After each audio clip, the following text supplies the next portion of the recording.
Welcome. In this video, we'll be talking about how to take expressions that are in scientific notation and convert them to standard notation. So to begin, I wrote up a problem which is just 3 times 10, and that equals 30. And the question is there a quick way to multiply numbers by 10? Well, let's actually explore what this means. So if I'm taking the number 3 and multiplying it by 10, 3 really means that I have 3 ones. And what ends up happening when I multiply it by 10 is that the 3 ones that I started with end up moving over to the tens place.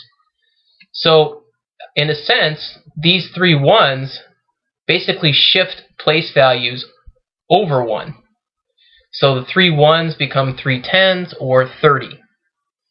So let's take a look at how we might use that for this next one. We've got 4.7 times 10. Well, again, that means we have 4 ones. So if I shift the 4 ones over one place value, that becomes 40, or 4 tens. And if I shift this 7 tenths over one place value, that becomes 7 ones. So my answer would be 47. Okay, well, what would happen if I multiplied by 2 tens? Well, we already saw that if I multiply 47 or 4.7 by 10, we end up with 47. So if I multiply that answer by 10, what I'm going to end up with is 470. Because again, the 4 tens moves over to the hundreds place. The 7 ones moves over to the tens place. And so I'm left with 470, or 47 tens. Okay. So what we just found is that if I multiply 4.7 times 10 squared, that in order to get my answer, I just need to shift everything 2 place values higher than what they were.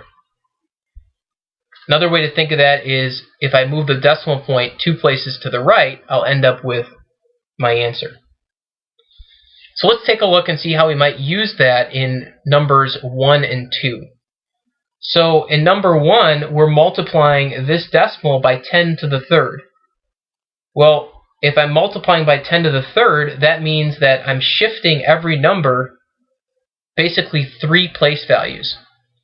So 2 ones, if I shift it over 3 place values, be tens, hundreds, thousands. So my 2 ones becomes 2,000. My 3 tenths becomes 300 when I shift it over 4 places. My 4 hundredths becomes 4 tens. And my 7 thousandths becomes 7 ones. And so what I'm left with is 2347. And again, another way to think of that is if you move the decimal point over 3 places, you'd end up with 2,347, the same thing that we got here. Okay, I want you to try number 2. Pause the video and then restart it after you've given it a try. So for number 2, again, we're multiplying by 10 squared, so that means we're moving everything 2 place values, 2 place values. So this 2 started out as ones. So if I move it over 2 place values, the 2 ones is going to become 200. And then the 9 tenths becomes 9 tens. And the 9 hundredths becomes 9 ones. So I'm left with 299.